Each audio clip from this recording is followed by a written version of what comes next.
விஜயண்ணா வந்து ரொம்ப கம்போஸ்டான பர்சன். இந்த கத்தினே இருக்கிறவங்க அதை கொஞ்சம் ஸ்டாப் பண்ணால் அவங்க எனர்ஜி சேவ் ஆகும். ஏன்னா அண்ணனை நீ டச் பண்ணவே முடியாது. சில பேர்லாம் ஓவராக கத்தின்னு இருக்காங்க, பார்க்கும் போதே தெரியுது. ஆஃப்டர்நூன் லஞ்சுக்கு அப்புறமே ரிலீவ் ஆகிட்டேன். சில இடங்களில் வந்து அதிகமாக கோவப்பட்டேன். வேணாம் சார்,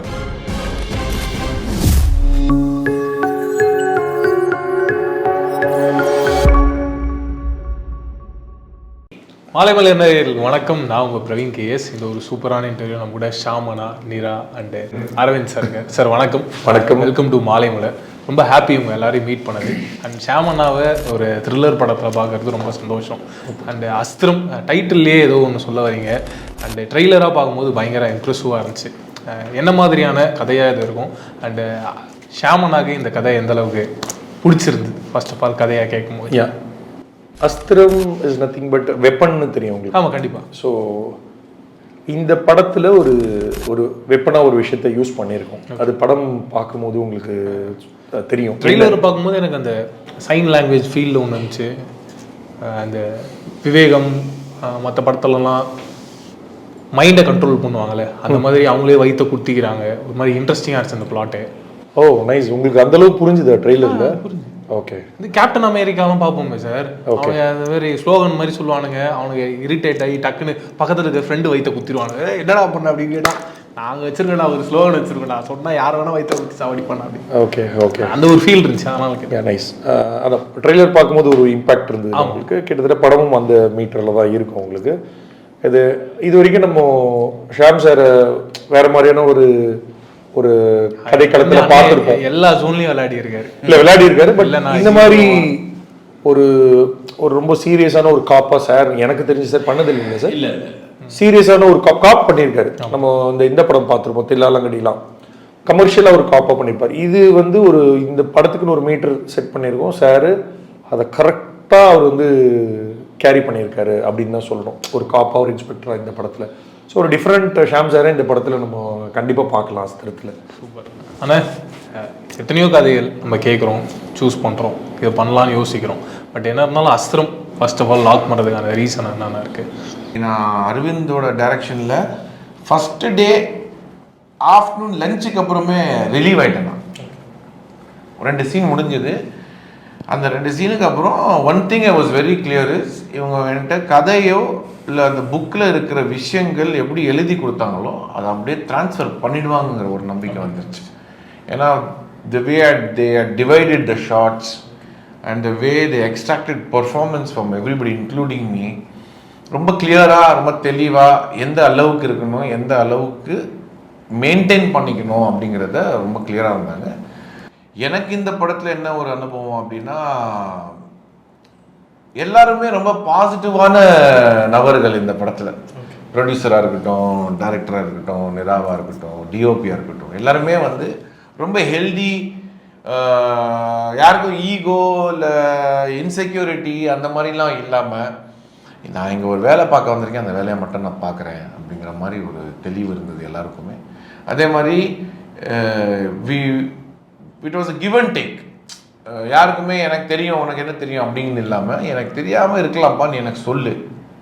இப்போ அரவிந்துக்கும் நான் நிறைய விஷயங்கள் இப்படி அப்படின்னு நான் சொல்லிக்கிட்டா கூட, கரெக்ட் சார் நான் அதை கொஞ்சம் பார்த்துக்கிறேன் அப்படின்னு. நான் அரவிந்த் கூட என்கிட்ட நிறையா தடவை, சார் இவ்வளோ கோவப்பட வேணாம் சார், கொஞ்சம் கம்மி பண்ணிக்கலாம் சார், என்னோட காப் நீங்கள் அவ்வளோ இது பண்ண வேணாம் அப்படின்லாம் சொல்லும் போது ஐ அண்டர்ஸ்டாண்ட். அவர் ஒரு மீட்ரு அவர் கன்சீவ் பண்ணி ஸ்கிரிப்டை என்னோட அதிகமாக அவர் படிச்சிருப்பார்.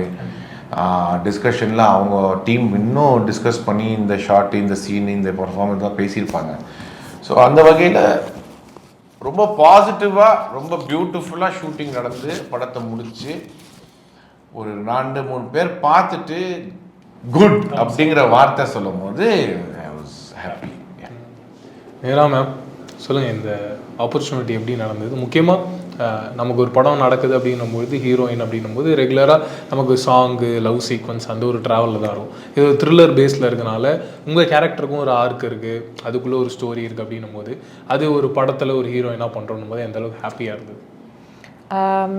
இந்த படம் கிடைக்கிறதுக்கு முன்னாடி எனக்கு ஒரு ஜேர்னி இருந்தது இல்லையா, like starting from television and Covid பீரியடில் வந்து ஒரு வெயிட் ட்ரான்ஸ்ஃபர்மேஷன் பண்ணேன் நான். பிகாஸ் எல்லாரும் அந்த டைமில் தான் வெயிட் போட்டுட்டு இருந்தாங்க நிறைய பேர். வீட்டு சாப்பாடு ஈஸியாக ஆக்சசபிள் இருந்தது. பட் எனக்கு என்னென்னா அந்த டைமில் தான் I wanted to do something you know betterment பண்ணணும் லைஃப்பில், அடுத்து ஏதாவது பண்ணணும். ஐ couldn't two the same routine that is not giving me அது சாட்டிஸ்ஃபேக்ஷன் இன் மை ஜாப். பிடிச்சி பண்ணுற விஷயத்தில் இன்னும் பெட்டர்மெண்ட் என்ன பண்ணிகிட்டே இருக்கணுன்றது தான் நம்ம எல்லாருக்குமே இருக்காது. Any industry you just wanted to get promoted in your industry. So அதில் என்னோடதில் வந்து வாட் நெக்ஸ்ட் அப்படின்னு நான் யோசித்தேன். But I couldn't sit and think and have a set back thinking. டெலிவிஷன்லாம் இருந்துட்டு நம்ம அடுத்து படம் பண்ண அந்த ஸ்டீரியோ டைப்பை பற்றிலாம் நான் பெருசாக யோசிக்கல. I just wanted to give it a try, then let me face it and then decide அப்படின்னுட்டு. ஆனால் அது டெசிஷன் எடுக்கும் போது எனக்கு இந்த கான்ஃபிடென்ஸ் வந்ததுக்கு காரணம் நான் அதுக்கு பின்னாடி போட்ட work. You know like say transformation, you know I have to look better, look good, and apart from this I have to learn personality development. நான் வந்து போனேன் மாடலிங் பண்ணேன். I am a certified model. From there I went to US and அங்கே வந்து US Elite மேகசின்ஸோட cover பேஜில் வந்து I work for those cover pages. இதெல்லாம் பண்ணிட்டு இருக்கையில நீ போதும் லைக் லாக்கர் பண்ணியிருந்தேன் நான். லாக்கர்னு ஒரு படம், அந்த படத்தில் எனக்கு ரொம்ப இம்பார்ட்டண்ட்டான ரொம்ப ப்ராமினன்ட் ரோல். யூனோ ஹீரோயின் மேலே தான் கம்ப்ளீட் ஃபில்மே ட்ராவல் ஆகும் அப்படின்ற மாதிரி ஒரு ரோல் பண்ணியிருந்தேன். பட் ஆனால் அது அவ்வளோ கிரிப்பிங்காக இல்லை, கதை வந்து அவ்வளோ கிரிப்பிங்காக இல்லை. Then I did a music album call Nee போதும்.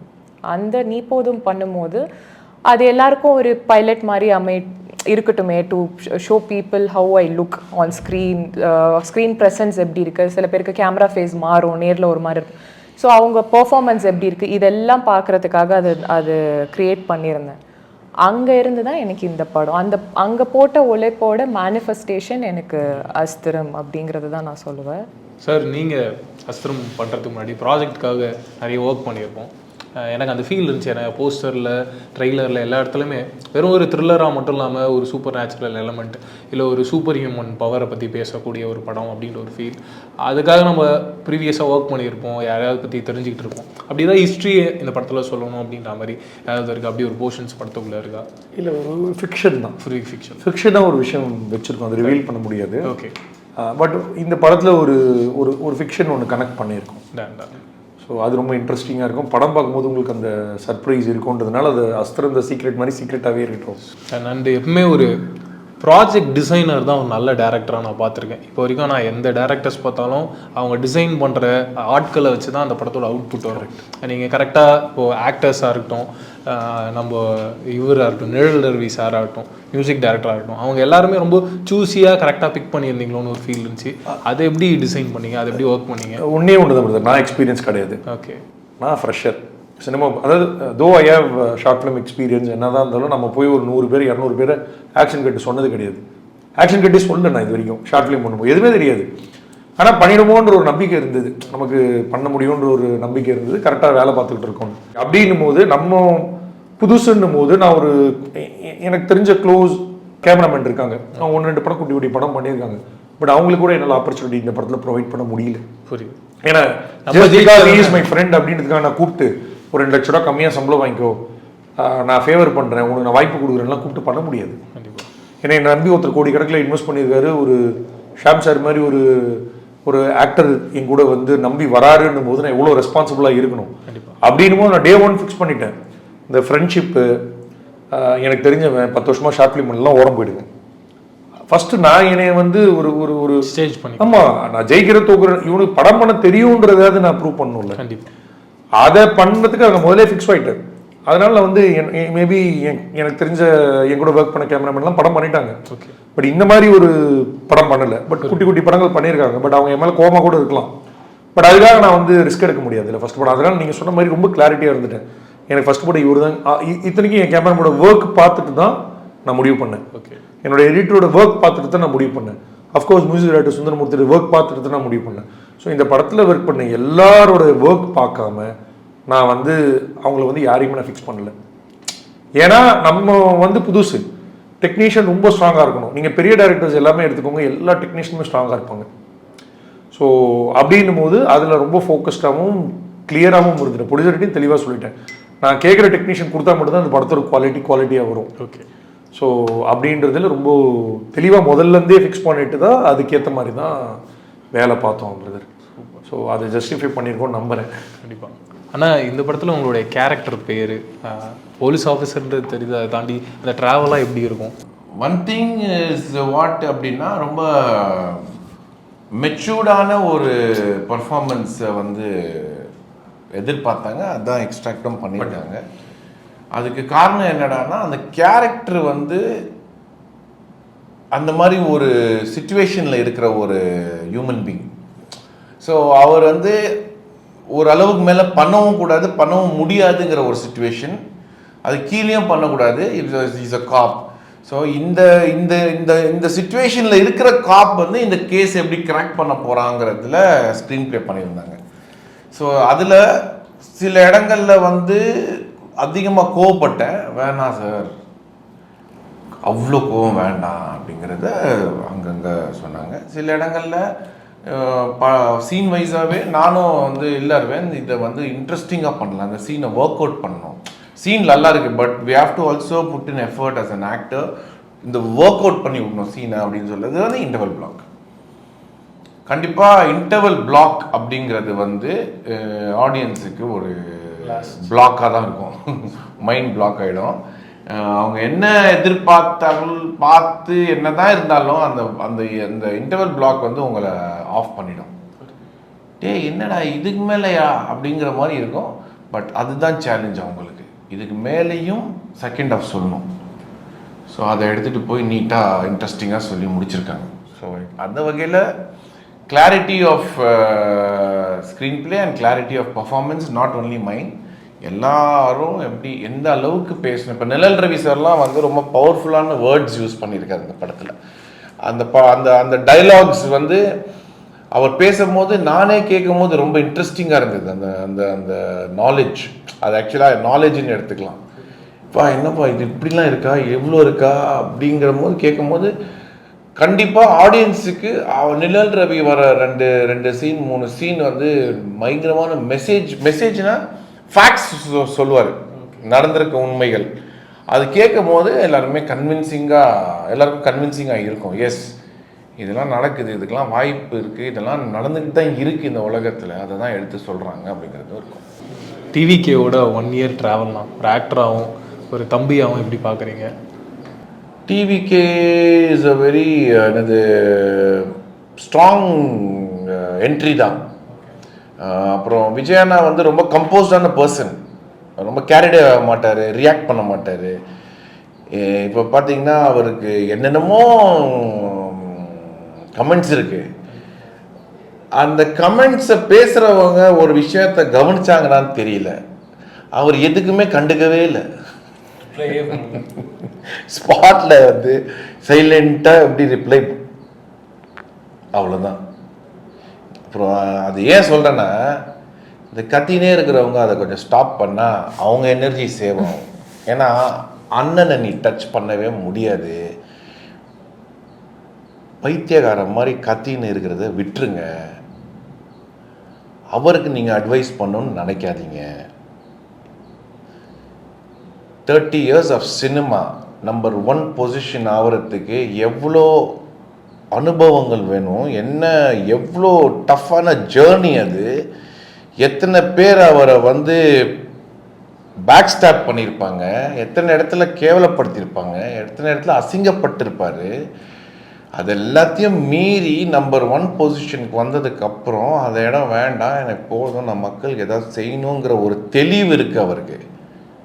ஸோ நீ சொல்லணுங்கிறத நீ சொல்லணும்னு அவசியமே இல்லை. நீ உன் வேலையை பாரு, அவர் வேலையை பார்ப்பார். இதுதான் 1 yearல நான் பார்த்தது. வந்து மாநாடு முன்னாடி அவர் பேச வருமா, பேச தெரியுமா, எங்கள் மேடையில் இருந்து பேச சொல்லுங்க, காட்டிட்டார் அவர் யாருன்ட்டு. உனக்கு தான் அசிங்கம். அப்புறம் இது பண்ணுவாரா, அதுவும் பண்ணிட்டாரு. இப்போ என்னமோ ப்ரெஸ்ஸை சந்திக்க சொல்லுங்க. அவருக்கு தெரியும் என்ன பண்ணணும் எப்போ பண்ணோன்ட்டு. ஏன் கத்தினே இருக்கீங்க எல்லாரும் லூசு மாதிரி? அப்படிதான் நான் பார்ப்பேன். சில பேர்லாம் ஓவராக கத்தின்னு இருக்காங்க. பார்க்கும்போதே தெரியுது இந்த மாதிரி ரொம்ப வெட்டியாக இருக்கிறாங்க போல. விஜய் அண்ணாவோட பேரை யூஸ் பண்ணால் எல்லாரும் உங்களை பார்ப்பாங்கங்கிறதுனால மட்டுமா பேசுகிறான் தவிர ஒன்றுமே இல்லைங்க. சும்மா கத்தினே இருக்கிறான். நான் வாழ்த்து சொன்னேன் அண்ணனுக்கு. அதாவது ஒரு ஒரு மிகப்பெரிய ஒரு மூவ், அதை அவர் ஃபோக்கஸ்டாக எடுத்துகிட்டு போயிட்டுருக்காரு. இப்போ நம்ம சொல்ல முடியாது வெற்றி அடைவாரா இல்லையாங்கிறது நம்ம சொல்லக்கூடாது. அவருக்கு தான் தெரியும் இது என்ன டைம் எடுக்கும், எந்த அளவுக்கு நான் பண்ணணும், மக்கள் மத்தியில் போய் நான் எப்படி சேர்க்கணும், நான் என்னோடய கொள்கைகள் என்ன, எப்போ எந்த டைமில் நான் பண்ணணுங்கிறது அவருக்கு தெரியும். எங்கள் எல்லாருக்கும் சினிமாவில் இருக்கிறவங்க எல்லாருக்குமே என்ன அப்படின்னா, அந்த இடம் விடுங்க, ஒரு சின்ன இடத்த விட்டுட்டு ஒரு சினிமாக்காரனை வர சொன்னால் கூட எவனும் வரமாட்டான். ஸோ சினிமாவில் இருக்கிறவங்க எல்லாரும் அப்ரிஷியேட் பண்ணுறதுக்கு காரணமே வந்து நம்பர் 1 பொசிஷன் அச்சீவ் பண்ணி ஒரு வருஷத்துக்கு ஒரு 500 கோடி ரூபா சம்பாதிக்கிற அளவுக்கு ஒரு ஸ்டார் ஆனதுக்கு அப்புறம் இப்படி ஒரு முடிவுனா எல்லாரும் கைத்தட்டணும். அதுதான் இண்டஸ்ட்ரியில் எல்லாருமே ஃபீல் பண்ணி, நானும் அதை தான் ஃபீல் பண்ணுறேன். What a bolt move. யாரும் விட்டு கொடுக்க மாட்டாங்க, அந்த இடத்தையும் விட்டு கொடுக்க மாட்டாங்க. அவ்வளோ சாக்ரிஃபைஸ் இருக்குது. இப்போ சினிமாக்காரனாக இருக்கும்போது அவர் எதுக்குமே கண்டுக்காமல் ஜாலியாக சும்மா இருந்தார். அரசியல் வந்தோன்னா டெய்லி அவர் மேலே கமெண்ட்டு, டெய்லி அவர் பற்றி தப்பாக பேசுகிறாங்க. அந்த காது கேட்டுக்கிட்டு தான் இருக்குது. பட் காம் அண்ட் கம்போஸ்டாக இருக்கார். அதுதான் தளபதி. அடுத்தடுத்த லைனப்ஸ் கருடன் டைரக்டர் துரை செந்தில் சார், அவரோட டைரக்ஷனில் நம்ம லெஜெண்டோட கூட நடிச்சிட்ருக்கேன். அதுவும் ஆல்மோஸ்ட் முடிஞ்சிருச்சு. ஸோ காட்ஸ் கிரேஸ், அஸ்திரம், நொடிக்கு நொடி, துரை செந்திலோட படம். ஏன் சொல்கிறேன்னா அதுக்கு இன்னும் டைட்டில் வைக்கல. ஸோ 25 இந்த 3 தமிழ் படங்கள். இதை தவிர்த்து ஒரு 2 தெலுங்கு படம் பண்ணிட்டேன். அதுவும் பெரிய ஹீரோஸ் தான். அதில் வந்து ஒரு படத்தில் நான் ஆன்டகனிஸ்டாக பண்ணுறேன். மெயின் சாலிடாக ஒரு பயங்கரம் நெகட்டிவாக இருக்கும் அதில். அது எனக்கு கொஞ்சம் எக்ஸ்பீரியன்ஸாகவே ரொம்ப நல்லா இருந்தது பண்ணுறதுக்கு. Maybe I'll start my own production in October. சூப்பர்ண்ணா, கங்க்ராட்ஸ். Thank you ma'am. நீங்கள் உங்களுடைய அடுத்தடுத்த லைனப்ஸ் என்ன பிளான் பண்ணியிருக்கீங்க? அடுத்து நான் பேசிட்டு இருக்கேன். பட் இப்போது அஸ்திரம் நான் பண்ணியிருக்கேன்.